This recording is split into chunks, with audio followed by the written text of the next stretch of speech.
Hey there, today we're going to analyze the best game played by the great Filipino-American Wesley So, or at least what he considers his best game. What do you consider your best game?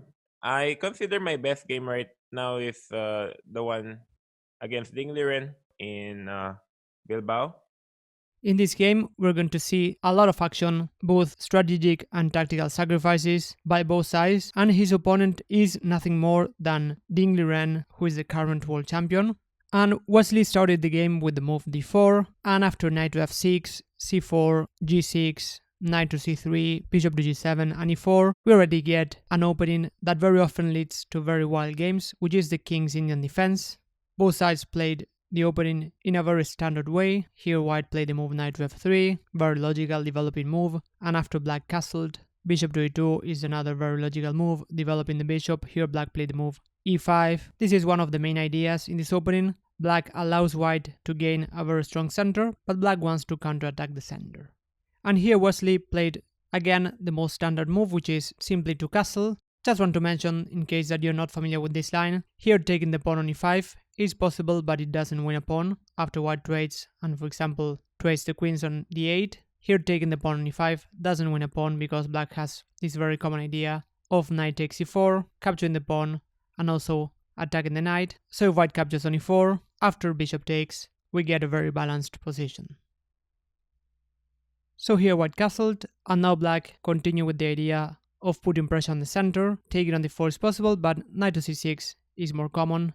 And here white again played a very logical move, d5. This is the most ambitious reply. White wants to keep a space advantage on the center. And after knight to e7, here the game will pretty much revolve around black playing f5 after moving the knight, trying to counterattack white's center, and white trying to gain space on the queen side, mainly with the move c5. And here white played the move knight to e1, anticipating f5 by black. Other options in this position are to go b4, trying to get a quick c5, or knight to d2 with a similar idea to knight to e1, preparing to go f3. And here there's a subtle difference that the knight on d2 might come to c4 after white plays c5, but on the other hand, it is blocking the bishop on c1.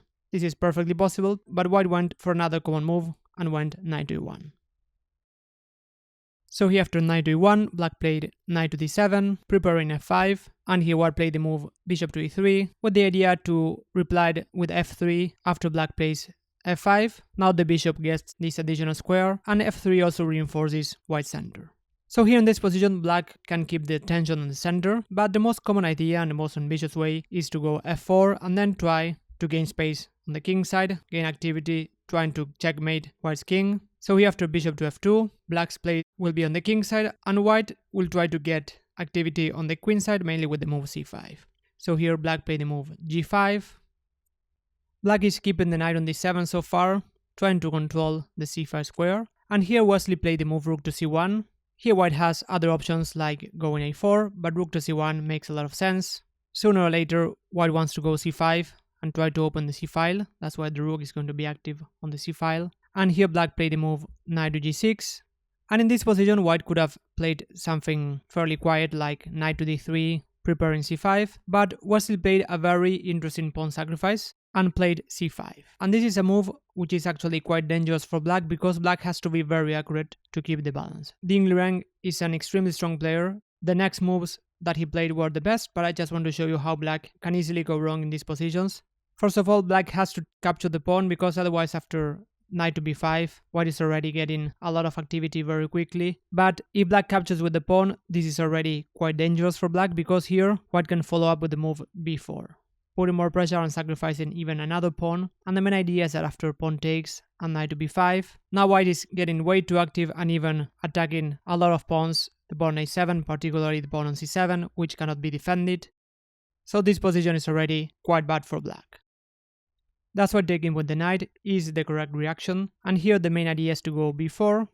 And now again black has to be careful because after knight to d7 and knight to b5, this pawn will fall and black's position will pretty much collapse. One idea is to take on c7 with the knight and then bring a knight to e6, in addition to attacking the rook on a8.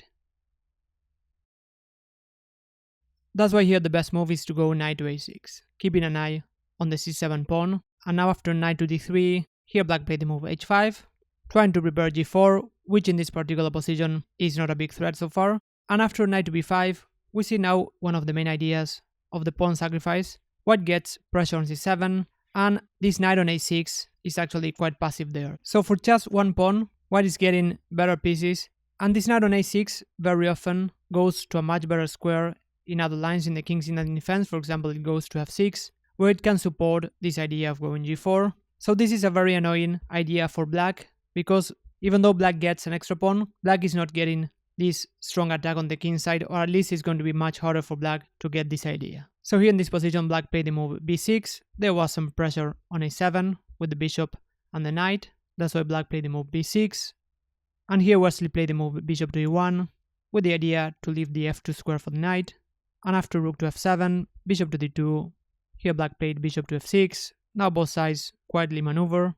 The position is still fairly closed. And after knight to f2, queen to e8, eyeing this knight on b5, queen to a4, and bishop to d8. Here White played the move queen to a3, breaking the pin on the knight, but the main idea is to move the knight and then attack this knight on a6. So now we see a drawback of this knight on a6. In addition to being passive, it can now also be attacked. That's why Ding, who is a very strong player, decided that it was time to get more active and to do something more concrete, otherwise black's position might collapse pretty soon. And Ding, who is a very tactical player, played this very interesting idea of g4. In this particular position, there's a very concrete idea, which is that after pawn takes and pawn takes, as it was played in the game, first of all, if White captures with the bishop, this would simply lose a piece after queen takes b5. And similarly, after knight takes, black can capture on g4, and then after bishop takes, take this knight on e5. Even though in this case, White has bishop to e6, getting some material back, and we get a very complicated position, but this was probably what Ding was looking for by playing a king's in defense, to get very messy positions. That's why Wesley decided to play another idea.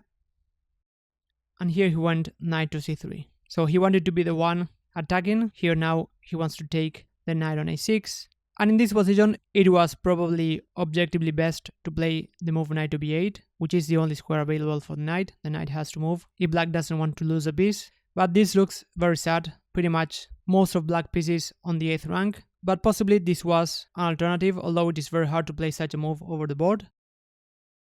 That's why Ding decided to sacrifice a piece and get some initiative. So black captured the pawn on b4, and after queen takes, played the move f3. And here White has to be careful in order to keep his advantage. First of all, taking the pawn was not a very good idea because now the g-file will get open. That's why he played the move bishop to b5, attacking the queen, and after the queen moves, play the move g3. So White wants to keep the position as close as possible on the king side. And here Ding played a very interesting idea to try to get some attack against the king. First played rook to h7, and after queen to c4, rook to h8 in order to bring the queen to the h-file. After queen to c6, queen to h7 followed. Taking on h2 is a big threat. And again, White has to be very accurate. That's what I like about this game, that even though there were a lot of attacking ideas, we can also see very nice defensive ideas. Here, Wesley played the move h3, which is the correct move. h4 would actually be very bad for White because black is willing to sacrifice pretty much anything in order to get an attack against the king. So after bishop takes, black is just opening the h-file and getting a crushing attack. So here, Wesley played the move h3, which is a very nice idea. And here Ding moved the rook on a8, which was being attacked, and played rook to b8. Just want to mention this common defensive idea. After pawn takes, White can calculate the lines after taking the queen, but even simpler is to just go king to h2. And this king is actually very safe there. This pawn h3 is actually even protecting White's king. So black doesn't have any compensation for the piece here. So after rook to b8, here Wesley brings the knight to d1. Very nice maneuver in order to bring the knight to e3 and then to f5. And here after the move a6, most of us would simply move the bishop, for example, to d3, but black has an idea to attack the queen and try to claim compensation for the piece. Black still has 2 pawns for the piece. But Wesley found a very deep positional queen sacrifice and went queen to e8, and after king to g7, captured this bishop on the 8, but as we see, White will get more material because after rook takes and rook takes, White is giving this check and the king cannot move because otherwise White will capture the queen. That's why black has to interpose a piece, and after bishop to d7, white captured on d7, and after rook takes and bishop takes, we get this very wild imbalance where black is materially doing fine. Black has a queen and a pawn for 3 minor pieces, but black has too many weaknesses in his position, particularly the f5 square.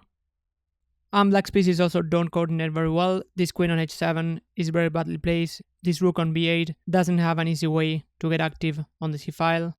So white's position is actually better. Here black captured on h3, and after king to h2, rook to b7, bishop to e6. White will slowly infiltrate black's position after a move like knight to e3 and knight to f5. Here black played knight to f8, attacking the bishop, and after bishop to f5, queen to h5, and knight to g4, white is simply coordinated his pieces in order to start capturing black's pawns.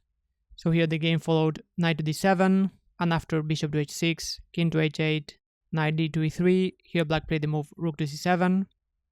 And here Wesley played a very practical move. He captured the knight on d7. The point is that after rook takes f3, knight to f6 is an interesting way for black to complicate the game, since the knight on g4 is pinned. And again, Wesley wants to keep things under control, that's why he captured the knight on d7. And after bishop takes and rook takes, he finally captured on f3, and after rook to f7, here Wesley played a very nice instructive move. Instead of trading directly on f7, he found the best way to get this trade and play the move rook to f5. The idea is that after rook takes and pawn takes, he will get this very strong pass pawn. And now the game is pretty much over with correct play. White simply has to find the right way to push the pawn. After queen to f7, bishop to g5, black played the move b5, and after knight to h6, queen to f8, f6, king to h7, Wesley brought another knight to f5, and after king to g6, bishop to h4. Ding is aware of this idea of f7 and bishop to e7, that's why he wanted to create some counterplay, which is not going to be enough, because after e4, f7, e3 and bishop to e7, even though black can promote after the move e2, white will capture the queen on f8 after knight to h4. If king takes, bishop takes, captures the queen with a check, that's why Ding tried king to h7, and after bishop takes, black promoted the pawn, but after bishop takes d6, now this pawn cannot be stopped. Black can give a few checks, and white has to be a bit precise, but the game is pretty much over. After king to g4, queen to c4, bishop to f4, queen to e2 and knight to f3, here black resigned. White has another very strong pass pawn, so if the queen tries to stop the pawn, for example with queen to e7, d6 will follow, or if king to g7, white can simply give a check on e5, and then promote the pawn after king to f8 and bishop to d6. So this was a very nice and long game, where both sides played very accurately, and we saw very nice attacking and defensive ideas. And you might want to check this video on the right if you want to see another exciting game featuring the kings in and defense, in that case where black is the one who prevails.